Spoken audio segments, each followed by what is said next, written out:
Welcome to the deep dive. Today we're looking at the very end of the Noah's Ark story. Right, the part after the rain stops. How did the flood actually end? How did they get out? Exactly. We're diving into those details, looking at the sources about the water going down and, well, Noah finally leaving the Ark. And the mission is really to understand what these final stages mean. Yeah, and something that struck me right away is just how incredibly long this whole process took. It wasn't like the rain stopped and poof, dry land. No, absolutely not. That time frame is quite revealing. It really highlights that this wasn't a quick fix, more like a slow, gradual recovery. Okay, so let's unpack that gradual process. The texts mention God sending a wind first. hmm That's kind of the starting point for the waters receding.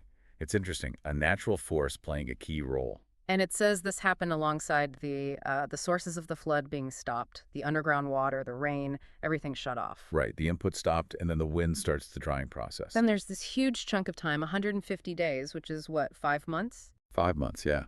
Before the ark even comes to rest on the mountains of Ararat. Wow. Just imagine floating for 5 months after the rain stopped, still no land.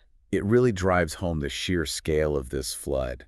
And even then, after it lands, it's another 2.5 months before they can even see the tops of other mountains. So they're grounded, but still surrounded by water for ages. For well over 7 months total, from landing to seeing peaks. Which leads us to Noah trying to figure out if it's safe. The raven and the doves, everyone knows this bit. Yeah, the famous birds. First the raven. It just flies back and forth. Yeah, the text says back and forth. What do we make of that? Well, the thinking is it probably couldn't find anywhere solid to land and rest.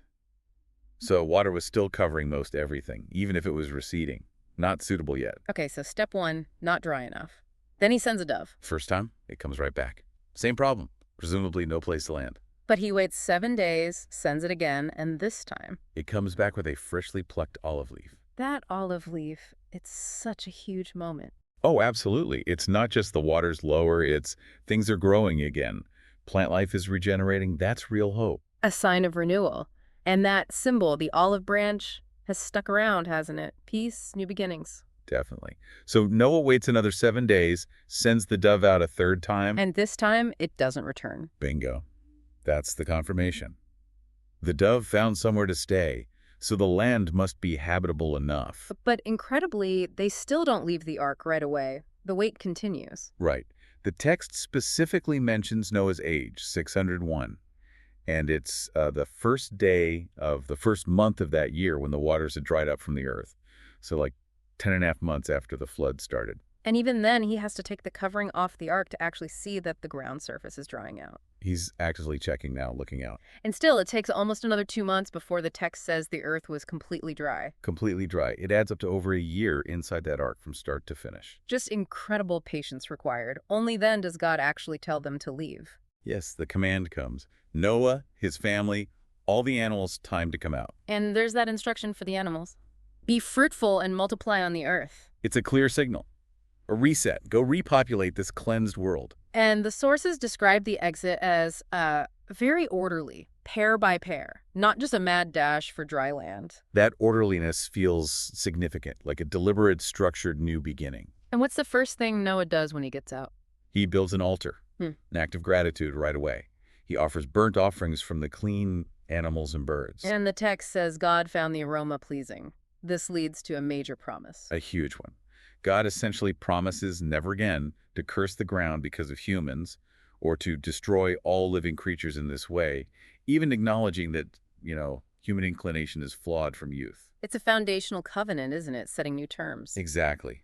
And part of that promise is the establishment, or maybe reestablishment, of reliable natural cycles. Right. Seed time and harvest, cold and heat, summer and winter, day and night. These things shall not cease, God promises, as long as the earth endures.